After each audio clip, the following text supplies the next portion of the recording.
သာသနာတော်နှစ်2559ခုနှစ်ကောဇာတက္ကရာ1385ခုနှစ်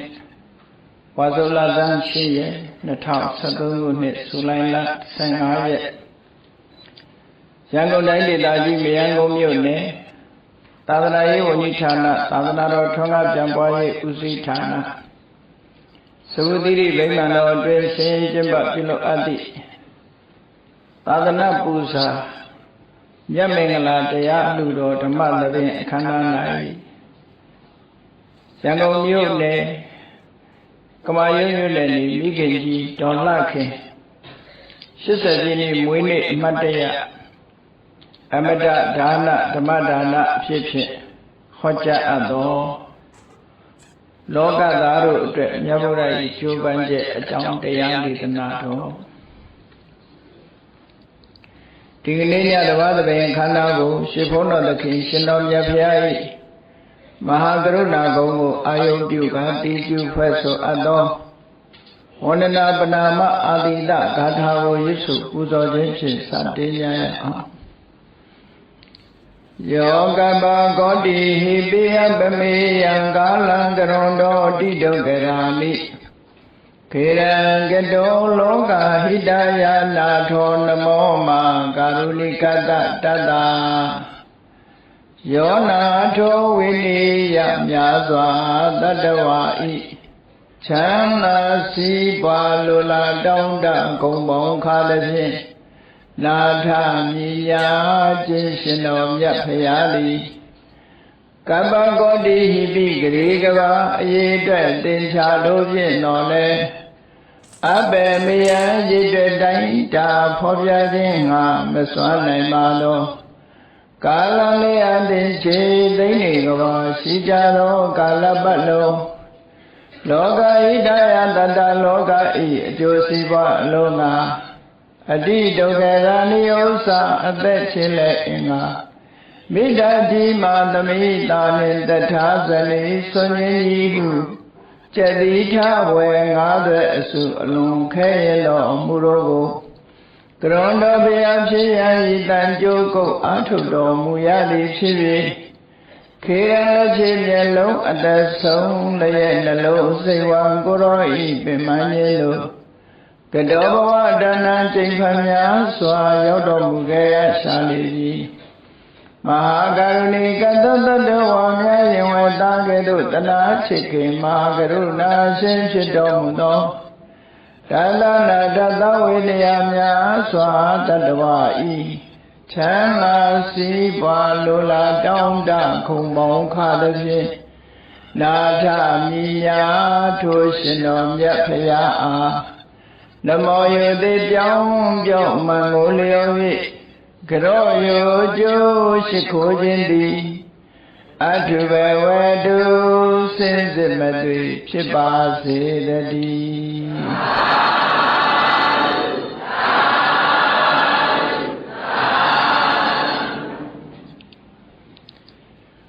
လောကသားတို့အတွက်မြတ်ဗုဒ္ဓဤကျိုးပန်းချက်အပိုင်း5ဗုဒ္ဓမြတ်စွာတရားဓမ္မအလောင်းတော်ဘဝကကျင့်သုံးခဲ့တဲ့ဥရဝေလခရီးကိုပြန်လည်ရောက်ရှိပြီးတဲ့နောက်မှာယသိတထောင်ကို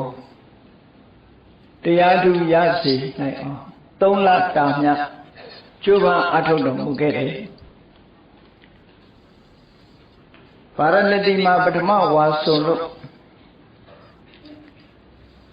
တရင်ကျလာပြီးကျတရက်နေ့လောက်ကနေပြီးတော့ဥရဝေလဘက်ခရီးထွက်လာခဲ့ဥရဝေလမှာ3လနီးပါးကဥရဝေလကတ္တဗညီနောင်3ဦးတရားသူတရားမြတ်ကိုရအောင်ဤမျိုးမျိုးဖြင့်ကျိုးပန်းအထုတ်ပြီးဥရဝေလကတ္တဗနတိကတ္တဗခရာကတ္တဗဆိုတဲ့ကတ္တဗညီနောင်3ဦးတို့3ဦးအမှုရှိတဲ့ယသိပေါင်း1000ရဲ့အကျိုးစီးပွားအတွက် ထူးခြားတဲ့ဓမ္မစက္ခုကိုရရှိစေပြီးတဲ့နောက်မှာပြာလိုလာပြီကျော်တရက်နေ့လောက်ရာဇဂိုဘက်ကိုခရီးဆက်ထွက်လာပဲအဲ့ဒါလို့ရာဇဂိုရောက်တဲ့အခါကျတော့မြတ်စွာဘုရားဂုဏ်သတင်းအမတမကြီးလို့မြို့သူမြို့သားတွေဗေမိတာရမင်းခေါင်းဆောင်တဲ့မြို့သူမြို့သားတွေမြတ်စွာဘုရားရောက်ရှိနေထိုင်ရာထန်းတော်ဥယျာဉ်ဘက်သို့ရောက်ဖူးတွေ့ကြတယ်အဲ့ဒီမှာလည်းမြတ်စွာဘုရားလောကသားတို့ရဲ့အတွက်အကျိုးရှိရာရှိကြောင်းဓမ္မမျက်စိကိုတတ်ဆင်ပေးတော်မူခဲ့ရာဇဂိုတီကဗေမိတာရမှုရှိတဲ့1,100,000သောပုဂ္ဂိုလ်တွေမှာထူးခြားတဲ့ဓမ္မအမြင်တစ်ခုကိုရရှိသွားကြတယ်။ကျန်တဲ့1,000လောက်ကတော့ဗုဒ္ဓဘောမှာယုံကြည်မှုတွေတိုးပွားပြီးမြတ်စွာဘုရားရဲ့အဆုံးအမကိုဆက်လက်ကျင့်သုံးမှုအားတက်သရောဖြစ်ပြီးတော့နေကြတယ်။အဲဒီမှာဗေမိတာရမင်းရဲ့ပင်လျောက်ချက်အရာမြတ်စွာဘုရားကိုယ်တော်မြတ်ရာဇဂိုမြို့တွင်သို့ကြွတယ်။အဲ့ဒီအချိန်မှာရာဇဂိုမြို့ကပရိသတ်တွေအလွန်ကိုများတယ်။မြတ်စွာဘုရားဖူးဖို့ဝင်လာမစဲတတဲသေးရာဇဂိုမြို့နဲ့3 ခါဟုတ်လောက်ကွာလန်းတယ်။၄ ခါဟုတ်ဆိုတီယူဇနာ8 မိုင်လောက်ကွာလန်းတဲ့ဒေသမှာလူတိုင်းကြီးဟာပြည့်ပြီးတော့ဘုရားရှင်ရောက်ဖို့လည်းအမတန်မှခက်တယ်မြတ်စွာဘုရားအနေနဲ့လည်းရာဇဂိုပြည်ကိုကြွဖို့ဆိုတာဒီလူအုပ်ကြီးကိုတိုးပြီးတော့ဒီလူအုပ်ကြီးကိုဖြတ်ကျော်ပြီးတော့ရာဇဂိုမြို့ထဲဆွမ်းခံကြွဖို့ဆိုတာအမတန်မှခဲရင်းတယ်မြတ်စွာဘုရားနောက်ကပါလာတဲ့ယဟန္တာပုဂ္ဂိုလ် 1,000ယဟန္တာပုဂ္ဂိုလ် 1,000အလုံးပါဝင်လာတဲ့ယသိ 1,000 ကနေပြီးတော့ယဟန္တာဖြစ်လာတဲ့ပုဂ္ဂိုလ်အချမ်းရံ 1,000 နဲ့မြတ်စွာဘုရားဟာရာဇဂိုမြို့ကိုကြွတဲ့အခါအမတန်ကြီးမားတဲ့လူအုပ်ကြီးကပိတ်ဆို့ပြီးတော့နေတယ်ဒီလူအုပ်ကြီးကိုဖြတ်ကျော်သွားဖို့အမတန်ခဲပြီးကြကြောက်ဒီနေရာမှာလူရှင်းတဲ့အခုလိုလူအုပ်ကြီးကိုရှင်းပေးမယ်ရဲကလည်းမလာဘူးဘယ်သူကလာရောက်ပြီးတော့ရှင်းပေးလဲလို့ဆိုလို့ရှိရင်တာဝရိန္ဒနတ်ပြည်တရားမင်းကြီးကမြတ်စွာဘုရားကြွမဲ့လမ်းကိုလူတွေကိုလာပြီးတော့ရှင်းပေးလာရှင်းပေးတယ်ဆိုတဲ့နေရာမှာသူ့ရဲ့အစွမ်းတကူနဲ့မဟုတ်ဘူးအစွမ်းတကူကိုအသုံးချပြီးရှင်းတာမဟုတ်ဘူးအမတန်ချုံးမလှပတဲ့လူငယ်လေးတစ်ယောက်အသွင်ဘုရားမှုရှိတဲ့တန်ဃာတော်တွေရှေ့ကနေပြီးတော့မြတ်စွာဘုရားကြွလာပါပြီဆိုတာဟစ်အော်ပြောဆိုရင်းနဲ့လူတွေကိုလမ်းဖယ်ပေးသွားစေတယ်ရုပ်ကလည်းပဲတရားမင်းကဖန်ဆင်းထားတဲ့ရုပ်ဆိုတော့လူတွေထဲမှာသူ့ရုပ်ကိုမှီတဲ့ပုဂ္ဂိုလ်ဟာဘယ်သူမှမရှိဘူးမြတ်စွာဘုရားကလွဲရင်သူ့ရုပ်ဟာချောမောဆုံးဖြစ်တဲ့ကလေးဖြစ်လို့လူတွေကဝိုင်းပြီးတော့သူ့ကိုကြည့်ကြတယ်အမတန်ချောမောလှပတဲ့လူငယ်လေးတစ်ယောက်ကအတန်ကလည်းအမတန်ကောင်းဘုရားရှိခိုးလမ်းကြောကိုရှင်းပြီးတော့ပေးသွားတယ်လူတွေဟာတရားမင်းရဲ့အရှိန်အဝါထိုလူငယ်လေးရဲ့အတန်နဲ့ဘေးကိုရှဲပေးကြအဲ့ဒါနဲ့မြတ်စွာဘုရားဟာရာဇဂိုမြို့ထဲဝင်ပြီးတော့ဗေမိတာရမင်းကြီးရဲ့နန်းတော်ထီအောင်ရောက်ရှိပြီးတော့ကြွသွားတယ်ဗေမိတာရမင်းနန်းတော်ရောက်တဲ့အခါကျတော့ဆုံးဖုံးပြီးဆုံးမဖုံးပြီးဗေမိတာရမင်းကြီးကဒီထန်းတော်ဥယျာဉ်ဟာရာဇဂိုမြို့နဲ့အတော်လေးကွာလန်းနေတော့မြတ်စွာဘုရားရှိတရားနာသွားဖို့ဆိုတာအလန်းကွာလွန်နေတယ်ဒါကြောင့်မို့မနီးမဝေးဖြစ်တဲ့နေရာတစ်ခုကိုစဉ်းစားတော့မကြာခဏမိမိသွားရောက်လို့ရှိတဲ့ဝေလူဝံဥယျာဉ်ကြီးကိုတတိယပြီးအဲ့ဒီဝေလူဝံဥယျာဉ်ကိုဘုရားမှုရှိတဲ့တန်ဃာတွေကိုလှူမယ်လို့ဆိုပြီးရေစက်သွန်းချပြီး မြတ်စွာဘုရားဆုံးပုံပေးပြီးအဆုံးမှာရေစက်သွန်းချပြီးတော့ဝေလူဝန်ဥယျာဉ်ကြီးကိုလှူလိုက်တယ်အဲ့ဒါနဲ့မြတ်စွာဘုရားဟာဝေလူဝန်ဥယျာဉ်ထဲမှာဆက်လက်ပြီးတော့သတင်းသုံးခဲ့တယ်ဒါပထမဆုံးဒီဖျားဖြစ်တဲ့နောက်မှာပထမဆုံးဝေလူဝန်ဥယျာဉ်လှူခံပြီးတော့သံဃာတော်တွေစတင်သတင်းသုံးတဲ့နေရာတစ်ခုဖြစ်လာတယ်ပေါ့အဲ့ဒီဝေလူဝန်ဥယျာဉ်လှူခံပြီးတဲ့နောက်မှာမြတ်စွာဘုရားကယဟန်တွေကိုခွင့်ပြုချက်တစ်ခုမိန့်ကြားတယ်အနုသန္တာမိဘိက္ခွေအာရမံပဋိက္ခဟေတုံအယံလှူလို့ရှိရင်လက်ခံဖို့ငါဘုရားခွင့်ပြုတယ်လို့ဆိုပြီးတော့ဝေလူဝန်ဥယျာဉ်ကြီးလှူတာကိုမြတ်စွာဘုရားကိုယ်တိုင်လက်ခံပြီးယဟန်တွေကိုလည်းပဲခွင့်ပြုတော်မူခဲ့တယ်အဲ့ဒါဟာမြတ်စွာဘုရားနဲ့တန်ဃာတွေသတင်းသုံးမှုနေရာအသစ်ပထမဆုံးရရှိခဲ့ပဲဖြစ်တယ်ပေါ့ဒီအချိန်မှာရာဇဂုံမြို့မှာအယူဝါဒတွေသင်ကြားပို့ချနေတဲ့ဆရာကြီး6ဦးအနက်သင်္ဆေယဆိုတဲ့ပရပိုက်ကြီးကရာဇဂုံမြို့မှာရောက်ရှိပြီးတော့နေထိုင်ပရပိုက်အရန်ထဲမှာနေထိုင်ပြီးသူစီမှာဥပဒိတကောလိတာလို့ဆိုတဲ့ရှင်သာရိပုတ္တရာနဲ့ရှင်မောဂလန်အလောင်းပရပိုက်2ဦးဟာလေသင်္ဆေယပရပိုက်ကြီးရဲ့တတိခံပြီးတော့သူစီကပညာရများကိုသင်ကြားပြီးတော့နေကြသူတို့ကိုယ်တိုင်ကဉာဏ်ထက်တဲ့ပုဂ္ဂိုလ်တွေဖြစ်သည့်အတွက်ကြောင့်သင်္ဆေယပရပိုက်ကြီးရဲ့အယူဝါဒတွေကိုသင်ကြားလိုက်တာမကြာခင်တက်မြောက်ပြီးသူတို့ကိုယ်တိုင်ပဲသင်္ဆေယဆရာကြီးရဲ့လက်ထောက်တပည့်ဖြစ်ဆောင်ရွက်နေကြတာသို့သော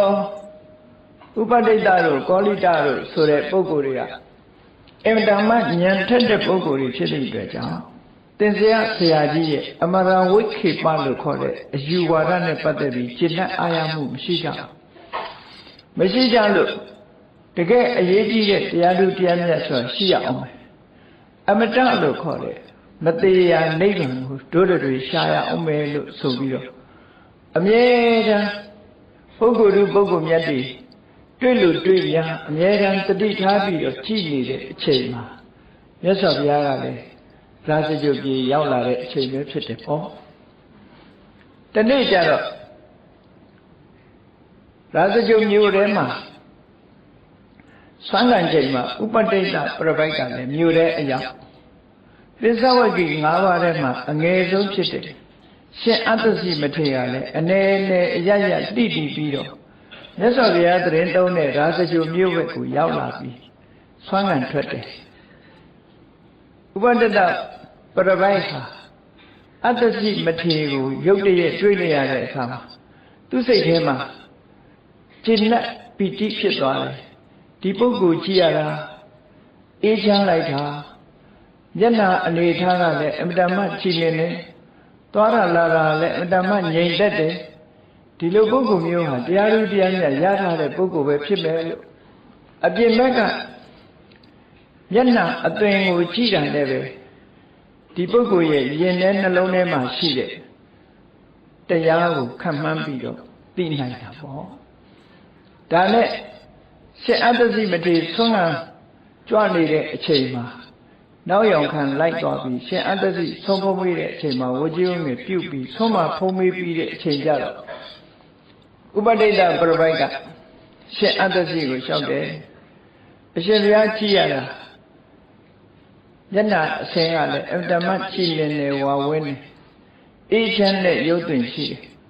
အရှင်ဘုရားရဲ့ဆရာကဘယ်သူလဲဘယ်ယူဝါဒကိုအရှင်ဘုရားနှစ်သက်တာလဲအရှင်ဘုရားဆရာကဘာတွေဟောတယ်လဲဆိုတော့ဒီမေးခွန်းတွေကိုစက်တိုက်မေးတော့ရှင်အတ္တစီကပြန်ပြီးဖြေချတဲ့အခါမှာငါရဲ့ဆရာတခြားမဟုတ်ဘူးအမတန်လေးစားရတဲ့မဟာသမဏမြင့်မြတ်တဲ့သမဏတစ်ပါးဖြစ်တော်မူတဲ့တာဂိဝေမင်းမျိုးကနေထွက်ပြီးယဟန်ပြုလာတဲ့တို့ရဲ့အားထားရာမြတ်ဖရာပဲဖြစ်တယ် သူ့ရဲ့တရားကိုငါနှစ်သက်တယ်သူ့ကိုရည်စူးပြီးတော့ငါသာသနာပေါင်းဝင်လာတာဖြစ်တယ်လို့ဒီအဖြစ်ကြားလိုက်တဲ့အခါကျတော့ဒါဖြင့်ကိုရောရဲ့လေးစားရတဲ့ဆရာသမားကဘာတွေများဟောတော့ပြောပြစမ်းမအောင်လို့ဆိုတော့ရှင်အတ္တစီကသူဟာခုမှသာသနာပေါင်းဝင်လာတာရှိသေးတယ်ဖះရဲ့အယူဝါဒတွေအားလုံးကိုသူပြောပြနိုင်ခြင်းမရှိပါဘူးသို့တော့အချင်းချုပ်အနှစ်ချုပ်ကိုတော့သူပြောမယ်လို့ဆိုတော့ဥပဒိတပရပိုက်ကပြောပါတဲ့အကျယ်ကြီးပြောဖို့မလိုပါဘူးအနှစ်ချုပ်ကလေးပြောပါလို့ဆိုတော့သစ္စာ၄ပါးကိုလေးပရရှိတဲ့ဂါထာလေးတစ်ပုဒ်နဲ့ပြောပြလိုက်တာဒီဂါထာလေးဟာသာသနာမှာအလွန်ထင်ရှားတဲ့ဂါထာလေးတစ်ပုဒ်ဖြစ်တယ်အားလုံးလည်းကြားဘူးနောက်မှရှိကြမှာပါယေဓမာဟေတုပ္ပဘဝတေတံဟေတုံတထာဂတောအာဟတေသင်္စယောနိရောဓောဧဝံဝါဒီမဟာသမနောလို့ရှင်အတ္တစီကမြတ်စွာဘုရားကိုမဟာသမဏမြင့်မြတ်တဲ့ယဟန်လို့ဆိုတဲ့အတုံးလုံးနဲ့ပြောတယ်တို့ရဲ့ဆရာမြင့်မြတ်တဲ့သမဏဖြစ်တော်မူတဲ့မြတ်စွာဘုရားဟာအကြောင်းတရားကြောင့်ဖြစ်တဲ့အကျိုးတရားတွေရဲ့အကြောင်းတရားမှန်ကိုလည်းဟောပြောတယ်အဲ့ဒီအကြောင်းတရားတွေချုပ်ငိမ့်သွားလို့အကျိုးတရားတွေချုပ်ငိမ့်တယ်ဆိုတာကိုလည်းမြတ်စွာဘုရားဟောတယ်လို့အဓိကကတော့သစ္စာ၄ပါးကိုအတုတ်ချုပ်ပြောလိုက်တာသစ္စာ၄ပါးကိုချုပ်ပြီးတော့ပြောလိုက်တာ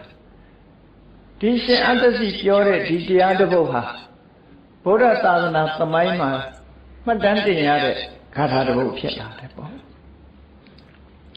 မြန်မာနိုင်ငံသာသနာရောက်လာတဲ့အချိန် AD 900စု600စုလို့ထင်တယ်ပြည်နာကမော်စာခင်ဖကုံရှေးဟောင်းဌာနတွေမှာတူဖော်ပြီးတော့ကြည့်တဲ့အခါရွှေပရပိုက်တစ်ခုကိုရအဲ့ဒီရွှေပရပိုက်မှာဘာတွေရေးထားတော့လို့ဆိုဒီဂါထာကိုရေးထားတာတွေ့ရတယ်ပေါ့အဲ့တော့မြန်မာနိုင်ငံမှာဗုဒ္ဓသာသနာရောက်တဲ့အချိန်ဟောဒီယေဓမာဟေတုပ္ပဝါတေတံဟေတုံတထာဂတောအာဟတေသင်္စနိရောဓောဧဝံဝါဒီမဟာသမနောဆိုတဲ့ဘုရားရဲ့ဟောပြောချက်ကိုအချင်းချုပ်ဖော်ပြတဲ့ဒီဂါထာလေးဟာမြန်မာနိုင်ငံရောက်ရှိပြီးတော့မော်စာခင်မကုန်းမှာမြေကြီးတဲ့ကပြန်ပြီးဖော်ထုတ်လို့တွေ့ရှိရတဲ့ဂါထာလေးတစ်ပုဒ်ဖြစ်လာတာဒီကနေ့ပိဋကတ်၃ပုံမှာဒီဂါထာဝိနိကျမ်းမဟာဝက်ကပါဠိတော်မှာလည်းပါရှိတယ်မစ္စည်းမနိကေမြတ်စွာဘုရားရဲ့ဒီသမိုင်းကြောင်းကိုအထုပ္ပတ္တိကိုပြန်ပြီးဟောပြောတဲ့ပြည့်ပြည့်စုံစုံဟောပြောတဲ့ပါတရာတိတုတ်လို့ဆိုတဲ့နေရာဒီမှာလဲဒီခါတာလေးကပြန်ပြီးတွေးရှိရတယ်ပေါ့အဲ့တော့ဥပဒိတပရပိုက်ကသစ္စာ၄ပါးကိုတုတ်ချုပ်ပြောလိုက်တာနဲ့သဘောပေါက်သွားတယ်နားလည်သွားတယ်ဓမ္မစက္ခုလို့ဆိုတဲ့တရားဓမ္မကိုသိတဲ့မျက်စိအမြင်တစ်ခုရသွားတယ်ယံကိဉ္စိသမုဒယဓမ္မံတပ္ပန္တံនិရောဓဓမ္မံဒီစာပိုင်လေးဟာဓမ္မစက္ခုဖြစ်ပုံကိုတရုပ်ခေါ်ထားတဲ့စာပိုင်လေးဖြစ်လို့ဘုရားဘာသာဝင်သူတော်စင်တို့အတွက်အလေးနဲ့ထားရတဲ့ဒီ philosophy အတွေးအမြင်လေးတစ်ခုပဲဖြစ်တယ်ပေါ့ယံကိဉ္စိသမုဒယဓမ္မံတပ္ပန္တံនិရောဓဓမ္မံဆိုတာမြန်မာလိုဖြစ်စေတဲ့အကြောင်းတရားရှိတဲ့တရားမှန်သမျှချုပ်ဆုံးကွယ်ပြောက်ခြင်းသဘောရှိတာကြီးပဲလို့ဒီလိုပြောတာဆိုလိုတာကဖြစ်ခြင်းသဘောရှိတဲ့တရားမှန်လို့ရှိရင်ပြည့်ခြင်းသဘောရှိတယ်ဖြစ်ပြီးရင်ပြည့်မယ်ဆိုတာသေချာပေါက်ပဲလို့ဒီအမြင်မြင်တာဟာဓမ္မအမြင်တစ်ခုပဲဖြစ်တယ်ပေါ့အင်ဓမ္မလေးနဲ့တဲ့ဓမ္မအမြင်သာဝရအဲ့ဒီခေတ်ကအတ္တဆိုတဲ့အရာကြီးသာဝရတည်မြဲတဲ့အရာသာဖြစ်တယ်ဖြစ်လာပြီးတော့ဘယ်တော့မှပျက်စီးသွားခြင်းမရှိဘူးလို့ဘာသာဝါဒအသီးသီးကဒီလိုခေါ်တာနေသဒုဝတတ္တမြဲတယ်ခိုင်မာတယ်သာဝရတည်ရှိတယ်ဆိုတဲ့အယူအဆတွေလွှမ်းမိုးနေတဲ့အချိန်မှာအဲ့ဒီအယူအဆတွေနဲ့မတူတဲ့ထူးခြားလာတဲ့ဓမ္မအမြင်တစ်ခုပဲဖြစ်ခြင်းသဘောရှိတဲ့တရားမှန်သမျှသည် ပြည့်ချင်းချုပ်ငြိမ်းခြင်းသဘောရှိတယ်ဆိုတာဒါကိုဓမ္မစက္ခုဖြစ်ပေါ်လာပုံကိုဖော်ပြတယ်လို့ဒီလိုဆိုတာအဲ့တော့ဥပဒိတ္တပြပိုက်ဟာဝန္တာအာရဖြစ်တယ်ကျွန်ုပ်တို့ရှားနေတဲ့တရားဟာဒီတရားပဲဒီတရားရှာမတွေ့လို့ကဘာပေါင်းမြောင်များစွာတန်တရားထဲမှာကျွန်ုပ်တို့လဲခဲ့ရတယ်ဒီတရားလေးနားလဲရတော့လုံးဝจิตနှံ့မှုရှိပါတယ်ရှေ့မပြောချင်နေပါတော့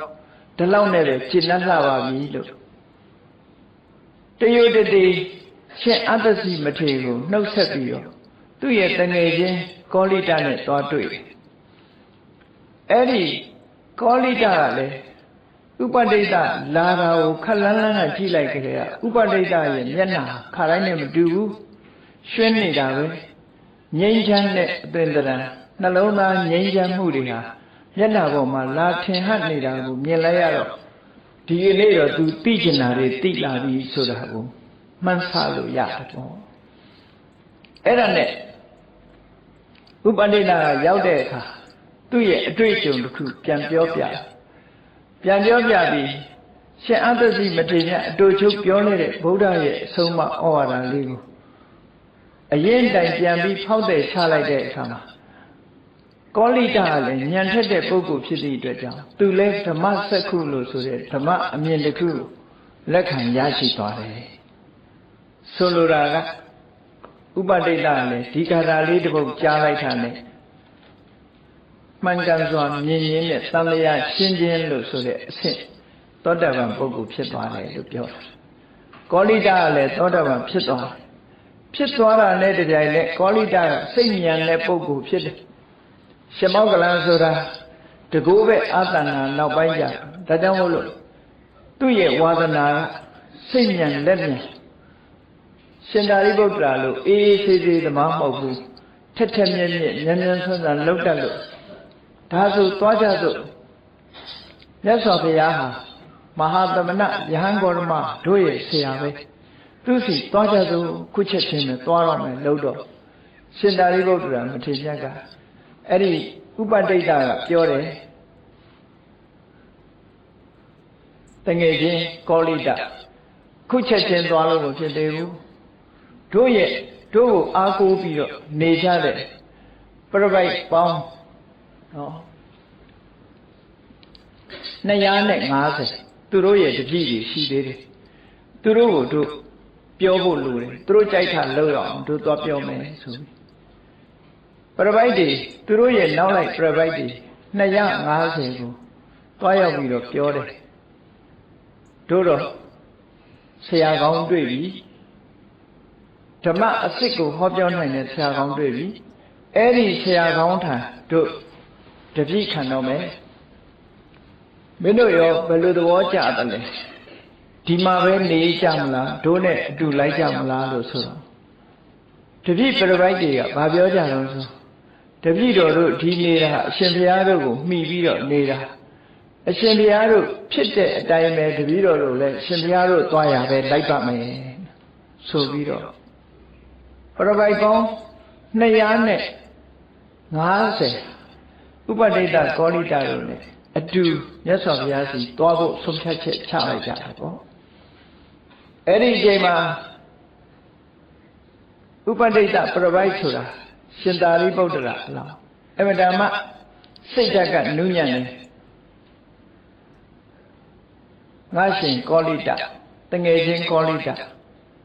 တို့ရဲ့ဆရာကြီးကလည်းတို့ပေါ်ကျေးဇူးရှိပါတယ်သူ့ကိုလည်းတို့ခေါ်သွားရင်ကောင်းမယ်သူ့ဝါဒတွေကမမှန်ကန်ဘူးတို့ခေါ်သွားကြရအောင်အခုမှန်ကန်တဲ့တရားကိုတို့တွေ့ပြီး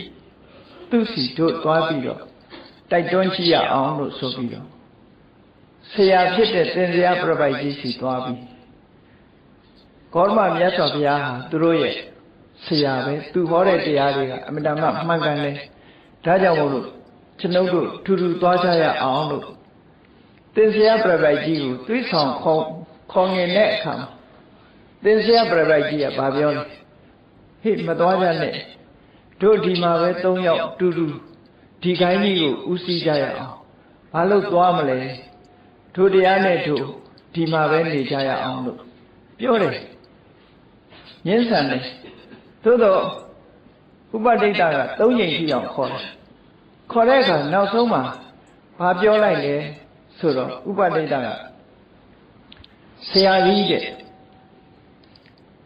လောကမှာအသိဉာဏ်ရှိတဲ့ပုဂ္ဂိုလ်တွေဟာဘယ်ယူဝါဒမှန်တယ်ဘယ်ယူဝါဒမှားတယ်ဆိုတာသိကြလိမ့်မယ်တဲ့အဲ့တော့ပညာရှိတဲ့ပုဂ္ဂိုလ်တွေကအမှန်တရားကိုသိနိုင်တာဖြစ်သောကြောင့်ဂေါတမဗုဒ္ဓဟောပြောတဲ့တရားတွေကအမြဲတမ်းမှန်ကန်တဲ့စဉ်းစားဉာဏ်ရှိသူတို့အတွက်လက်ခံနိုင်တယ်ဆရာကြီးရှိမှာဒီလိုစဉ်းစားဉာဏ်ရှိတဲ့ပုဂ္ဂိုလ်တွေကနောင်ကြရင်ဆရာကြီးနာနေကြမှာမဟုတ်ဘူးလို့ဆိုတော့ဆရာကြီးကမခံရင်ဖြစ်သွားပြောဟေးဥပဒိတာလောကမှာပညာရှိတဲ့လူနဲ့ပညာမဲ့တဲ့ပုဂ္ဂိုလ်ဘယ်ဟာများလဲပညာမဲ့ကများပါပဲအေးပညာရှိတဲ့ပုဂ္ဂိုလ်တွေရဟန်းကောင်းတော်ဆီသွားကြပညာမဲ့တဲ့လူအများစုငါးစီလာလိမ့်မယ်လို့နောက်ဆုံးမှညင်းဆိုရင်အဲ့ဒါလို့ပြောလိုက်တယ်နော်အလျှော့တော့မပေးဘူးအဲ့ဒါနဲ့ဥပတိတ်တတို့ကောလိတတို့သူ့ရဲ့နောက်လိုက်နောက်ပါပရပိုက်250ပရပိုက်အញ្ញံကြီးမှာဘယ်သူမှမရှိတော့သင်္စေယပရပိုက်ကြီးတူးတဲ့ပဲကျန်ရင်ခြံထားခဲ့ပြီးတော့အကုန်လုံးဝေလုံးဝကြောင်းဘက်ကိုထွက်သွားကြတယ်ဂေါရမဗုဒ္ဓရဲ့ဘက်ကိုဘက်ပြောင်းသွားကြတယ်လို့သူတို့ပြောတာနော်အဲ့တော့မြတ်စွာဘုရားရှိရောက်သွားတဲ့အခါမြတ်စွာဘုရားကတရားဓမ္မဟောပြောလို့ဟောပြောတဲ့အခါမှာအသိဉာဏ်တူတွေရကြတယ်ကောလိတတို့ဥပတိတ်တတို့ကြည့်ပြီးတော့အမြဲတမ်းဉာဏ်ထက်တဲ့ပုဂ္ဂိုလ်တွေပဲဆိုတာမြတ်စွာဘုရားကကြွတင်ပြီးတော့ယဟန်တော်တွေကိုမိန့်ကြားတယ်အမြဲတမ်းဉာဏ်ထက်တဲ့ပုဂ္ဂိုလ်တွေလာနေပြီဒီပုဂ္ဂိုလ်တွေဟာဒိဋ္ဌံတပည့်တွေဖြစ်လိမ့်မယ်လို့မြတ်စွာဘုရားကကြွတင်ပြောပြီးရောက်လာတဲ့အခါမှာသူတို့နှစ်ဦးကိုတရားဓမ္မဟောပြောလို့သူတို့နှစ်ဦးကဥဆောင်ပြီးတော့မြတ်စွာဘုရားရဲ့တပည့်တာဝကအဖြစ်ခံယူဖို့တယောက်သားတောင်းပန်တဲ့အခါမှာမြတ်စွာဘုရားကအေဟိဘိက္ခုယဟန်ဖြစ်ခွင့်ပြုတော်မူလိုက်တာသူတို့နှစ်ဦးနဲ့အပါအဝင်ပရပိုက်တပည့်250ပါ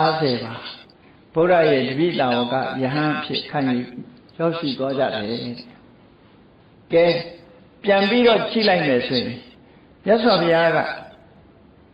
မှန်ကန်တဲ့တရားတွေကိုလှည့်လည်ဟောပြောလိုက်တာလက်ခံတဲ့ပုဂ္ဂိုလ်တွေဟာအလွန်များပြားပြီးတော့လားအသိဉာဏ်ရှိတဲ့ပုဂ္ဂိုလ်တွေကလက်ခံလာကြတယ်ပထမဆုံးပင်စဝက္ခိ5ပါးဒုတိယဗာရဏသီမှာဒိဋ္ဌံတထေသာဖြစ်တဲ့ယတတတိယသူ့ရဲ့တငယ်ချင်း4ယောက်စတုထကနယ်မှာရှိကြတဲ့မျိုးရိုးကတထေးမျိုးတွေဖြစ်ကြတဲ့သူ့ရဲ့တငယ်ချင်း50အဲ့ဒီကနေထွက်လာတဲ့အခါလမ်းမှာတောအုပ်တစ်ခုထဲမှာတွေ့တယ်ကောသလမင်းကြီးရဲ့ညီနောင်တွေဖြစ်ကြတဲ့ဗတ္တဝက္ခိညီနောင်3ချက်ဒါတွေဟာမြတ်စွာဘုရားရဲ့တပည့်အဖြစ်ခံယူသွားကြတယ်နောက်ဆုံးဥရုဝေလာတောမှာယသိတွေရဲ့အကျင့်ကိုကျင့်ပြီးတော့နေထိုင်ကြတဲ့ဥရုဝေလာကတ္တဗနတိကတ္တဗဂယာကတ္တဗညီနောင်3ယောက်အမှုပြုတဲ့ယသိ1000ဟာလည်းပဲနောက်ဆုံးဂေါရမဘုရားရဲ့တပည့်အဖြစ်ကိုခံယူသွားကြတယ်သူတို့ရောက်လာတဲ့အခါမှာဒီတပည့်1000ခြံရံပြုတ်ပြီးတော့မြတ်စွာဘုရားရာဇဂုပြည်ရောက်လာဒီပုဂ္ဂိုလ်ဥရဝေလကတ္တဗတို့ဆိုတာအင်္ဂါတိုင်းမဂရတိုင်းမှာလူကြီးညိုများတဲ့ထူးခြားတဲ့ပုဂ္ဂိုလ်တွေပဲတာမန်ပုဂ္ဂိုလ်တွေမဟုတ်ဘူးတကယ်အခါကြီးရကြီးတွေဆိုရင်မြို့ထဲကလူကုန်နီးပါးဥရဝေလကတ္တဗတို့စီသွားပြီးတော့စိကကြတယ်တဲ့ဒါကြောင့်မို့ဥရဝေလကတ္တဗတို့ယသိ1000နောက်ပါခြံရံနဲ့မြတ်စွာဘုရားပထမဆုံးရာဇဂုပြည်ရောက်တဲ့အခါလူတွေကဇဝေဇဝါဖြစ်သွားကြတယ်ဂေါရမဘုရားကတပည့်လားဥရဝေလတို့ကဆရာလားသို့မဟုတ်ဂေါရမဗုဒ္ဓကဆရာလားဥရဝေလတို့ကတပည့်လားလို့ဆိုတာတန်မြတ်ဝင်ခဲ့ကြတယ်အဲ့ဒါနောက်ထိအောင်သူတို့ပေါ်မှာလူတွေကလည်းထင်ကြီးကြတယ်နောက်ဆုံးမှကြတော့ဥရဝေလ ကတ္တဗယတိကြီးကခေါင်းဆောင်ပြီးတော့မြတ်စွာဘုရားဟာသူတို့ရဲ့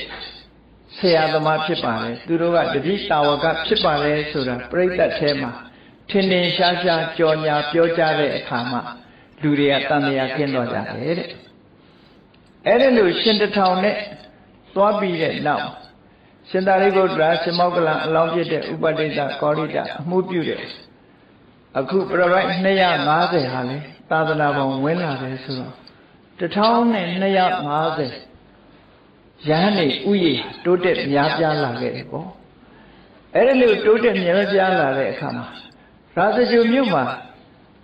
ဘုရားရဲ့တရားဓမ္မနဲ့ပတ်သက်ပြီးစိတ်ဝင်စားတဲ့ပုဂ္ဂိုလ်တွေအလွန်များလာတော့မြို့ထဲကအလွန်ထင်ရှားကြော်ကြားတဲ့ထိတ်တန်းတထေးသားတွေအဲ့ဒီပုဂ္ဂိုလ်တွေဟာအတူယူအားကျပြီးတော့မြတ်စွာဘုရားရဲ့အဆုံးအမကိုခံယူပြီးသာသနာပေါင်းဝิญဉာဏ်ရလို့သာသနာပေါင်းဝင်လာတဲ့ပုဂ္ဂိုလ်တွေကအလွန်များလာအလွန်များတဲ့အခါကျတော့မကြေမနက်ဖြစ်ကြတာတွေလည်းရှိလာပေါ့မြတ်စွာဘုရားအပေါ်မှာကျင့်နှမှုမရတဲ့ပုဂ္ဂိုလ်တွေအပြစ်ပြောတဲ့ပုဂ္ဂိုလ်တွေလည်းပေါ်ထွန်းလာဘယ်လိုပေါ်ထွန်းလာတော့ဘယ်လိုပုဂ္ဂိုလ်တွေကမကျေနပ်တာတော့ဆိုသူတို့ရဲ့သားတွေအာကိုရမဲ့သားတွေသာသနာပေါင်းဝင်သွားတဲ့အခါမှာမိဘလှုပ်တဲ့ပုဂ္ဂိုလ်တွေကမကျေနပ်ဘူးအမျိုးသမီးတွေကသူတို့အမျိုးသားတွေမြတ်စွာဘုရားတပည့်ရှိခံယူပြီးတော့သာသနာပေါင်းဝင်သွားတဲ့အခါမှာမကျေနပ်ကြဘူးအဲ့ဒါလို့မကျေမနပ်ဖြစ်လာတဲ့အခါကျတော့မြို့ထဲမှာဘာတွေပြောကြသလဲလို့ဆိုရင်ဟေးယဟန်ဂေါရမရောက်လာတာတော့ကံဆိုးတာပဲယဟန်ဂေါရမဟာမိသားစုတွေသားသမီးကင်းမဲ့အောင်လုပ်နေတယ်အမျိုးသမီးတွေလည်းမုတ်ဆိုးမှဖြစ်အောင်လုပ်နေတယ်အမျိုးတွေပြတ်သွားအောင်လုပ်နေတယ်